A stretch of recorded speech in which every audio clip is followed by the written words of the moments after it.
whistle hums like a battle cry. Rainbow flag whip in the big blue sky. They call him Big Joe with a heart of chrome, hauling freight, never driving alone. Mud on the tires, grit in his veins, same highway blood, same diesel veins. Love ain't no way, it's the fire and the ride. Ain't no difference between who's by your side. Steel and pride, rolling side by side. West or east, we all carry the light. Straight or gay, it's the same road, same fight. Ain't the love, it's the load that makes you tough. Yeah, the road don't care if it's rough.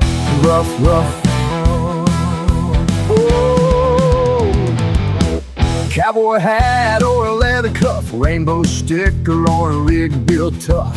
10-gear shift with a steady hand. Every mile's a promise to stand your ground. On sunset kisses or a sweetheart's wave. Grits in the grind, not the name you save. Truck stops west, we all play the same game. Blood, sweat, gears, pride burns the same. Steel and pride, rolling side by side. West or east, we all carry the light. Straight or gay, it's the same road, same fight. Ain't the love, it's the load that makes you tough. Yeah, the road don't care if it's rough. So let the sea be crackle with the truth we've earned. A rig's a rig when the wheels are turned. Oh, tough ain't a label, it's the dust you've chewed. Brother to brother, we're all highway glued.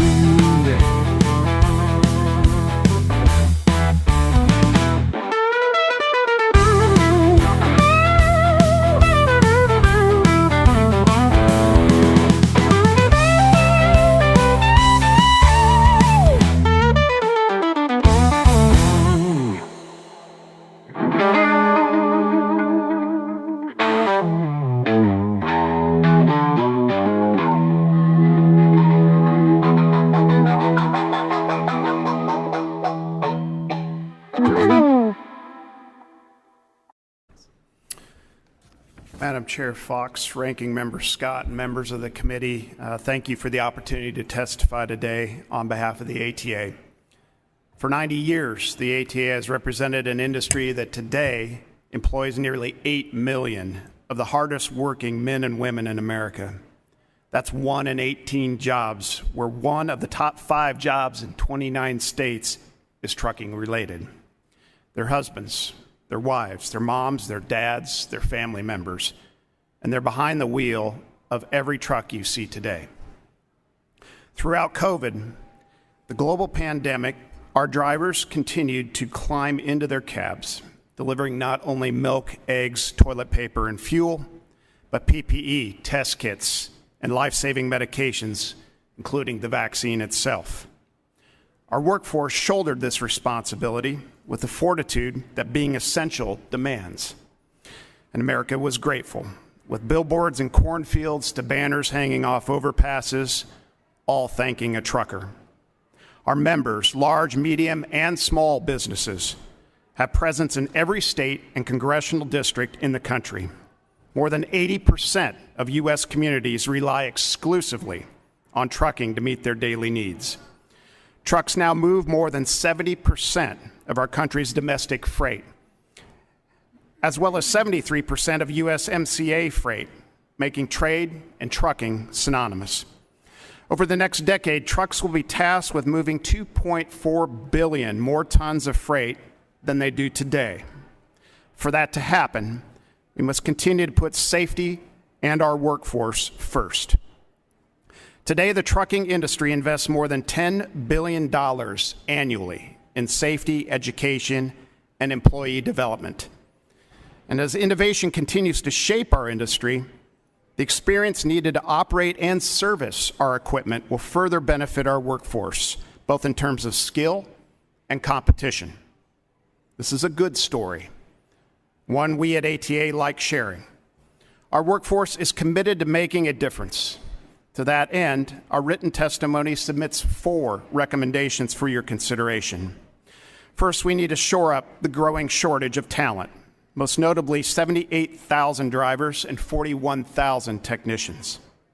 Drivers on average earn nearly $70,000 plus full benefits without a college degree and all the debt that comes with it. That's up 19% over the last 5 years, higher than any other mode. We've launched initiatives to hire more veterans and exiting military personnel, more minorities, especially from urban communities with higher unemployment, and more women. A goal made possible by IIJA monies being used for new, safe, and secure truck parking. And we're capitalizing on IIJA education, development, and technology for 18 to 20-year-olds to cross state lines, far exceeding all existing state requirements. Second, we need to end the unfounded assault on the 9-decade-old independent contractor model, jeopardizing not only the jobs and lives of 350,000 truck drivers throughout the country, but the millions of other American workers who willingly choose this professional path. Third, we need to untangle federal and state regulations, from licensing and credentialing to state legalization of recreational marijuana and combating opioid abuse. And lastly, we need to double down on our workforce development. It's what gives every employee job security and growth opportunities. A post-COVID WIOA makeover would ensure our industry is defined as essential, skilled, and in demand, and that local workforce boards resource trucking accordingly. What gets us from here to there unites us all, not only elevating our economy, but every employee involved. Addressing these 4 recommendations would allow our workforce to safely and responsibly meet consumer and economic demands over the next decade. Do that, and you'll make a difference too. I thank you in advance for your consideration, and I yield back. All right. So you got this flat earth motherfucker trying to tell everybody that there's a major driver shortage in the country. Next thing he's gonna be telling you is, hey, drink the Kool-Aid. So you know what? I listened to Christopher Spears' opening remarks with the Congress. Christopher, so first off, let me tell you a little bit about who he is. Christopher Spears runs the ATA, or American Truckers Association. And the purpose and function of the ATA is their job involves them getting on their knees and sucking the cocks of every major carrier within the U.S. country, the United States. So let's unpack some of the things that he mentioned in his opening statement. First off, I like this one. He talked about easing restrictions for 18, 19, and 20-year-olds so they could cross state lines with a CDL. So my question is, who exactly is that going to benefit? Who? So let me tell you a little bit about how this works. With regular motor carriers, regular trucking companies, any driver they want to hire has to be vetted by their insurance company before they can be hired. And insurance companies, they don't like insuring new drivers. Hence the reason why it's so hard to get into the industry when you're first starting out. That is why it is an uncommon rule that you go to, once you get your CDL, you go to a major carrier. And why is that? For two reasons. One, major carriers, you're just an ass in a seat for them. I mean, you're just a pair of hands holding the steering wheel. So they'll hire you no problem. And they can hire you without a problem because most major carriers, Swift, Knight, CR England, JB Hunt, Western Express, US Express, they don't have commercial truck insurance.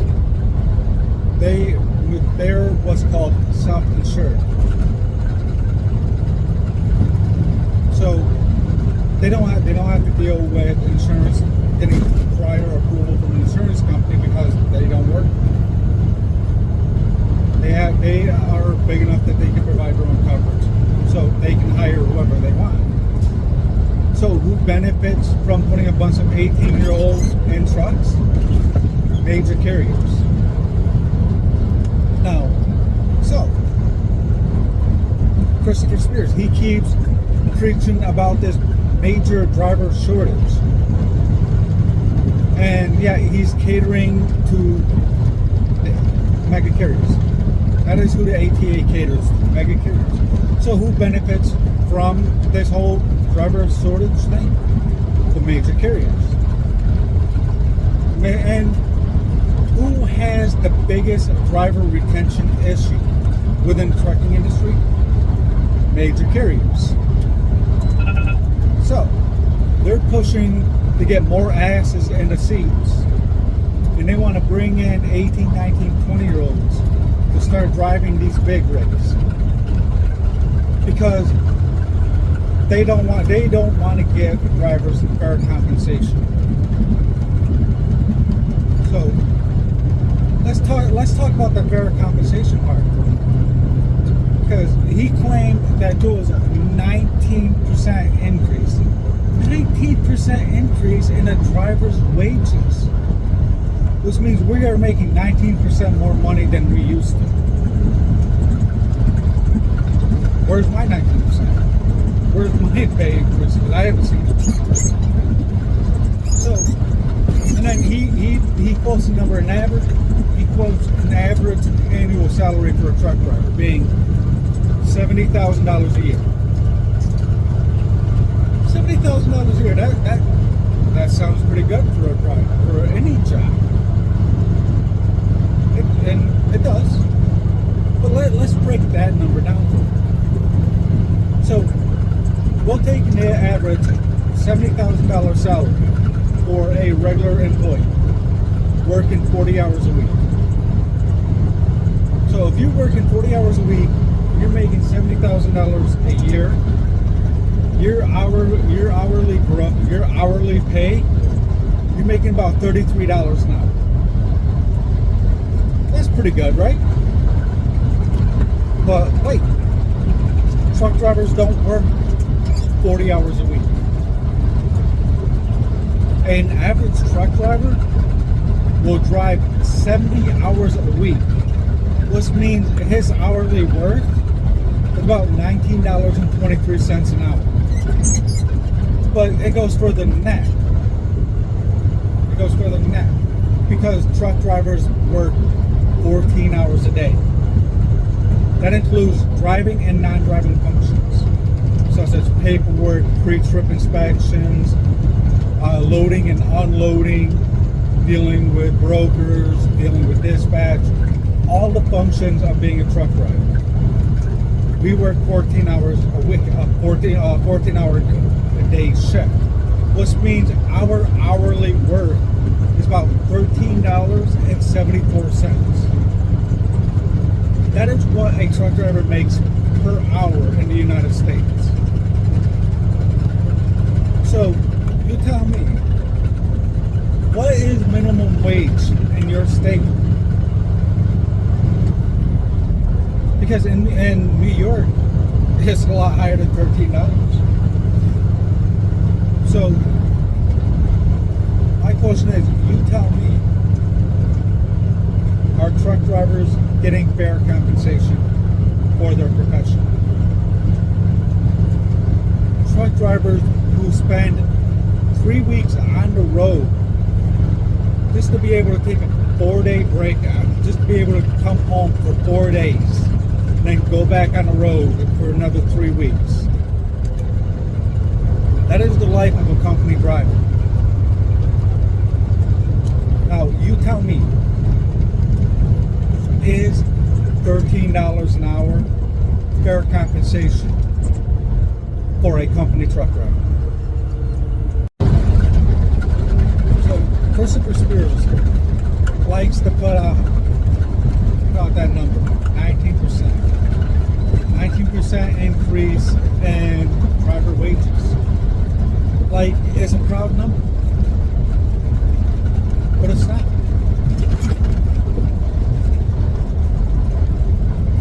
We are one of the most important industries in this country, and yet we don't even make minimum wage. A company driver, when you break it down to hourly, a company driver doesn't even make minimum wage.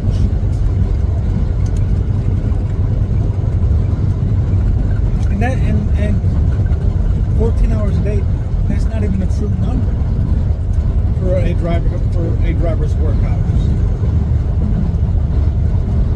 It's not, because a truck driver is responsible for that truck 24 hours a day, 7 days a week. He is responsible for whatever load is in that truck 24 hours a day, 7 days a week. Which means that even when he is off duty, he is still on duty. So, is $13 an hour fair compensation for a truck driver? Absolutely not. Is a 19% pay increase for a driver's salary adequate? No. Christopher Spears is trying to promote this number. He is trying to be the voice of American truck drivers. But the only thing his agenda aligns with is mega carriers who do not care about small business trucking companies, the independent contractors, or the people who drive their trucks. These mega carriers do not care about them.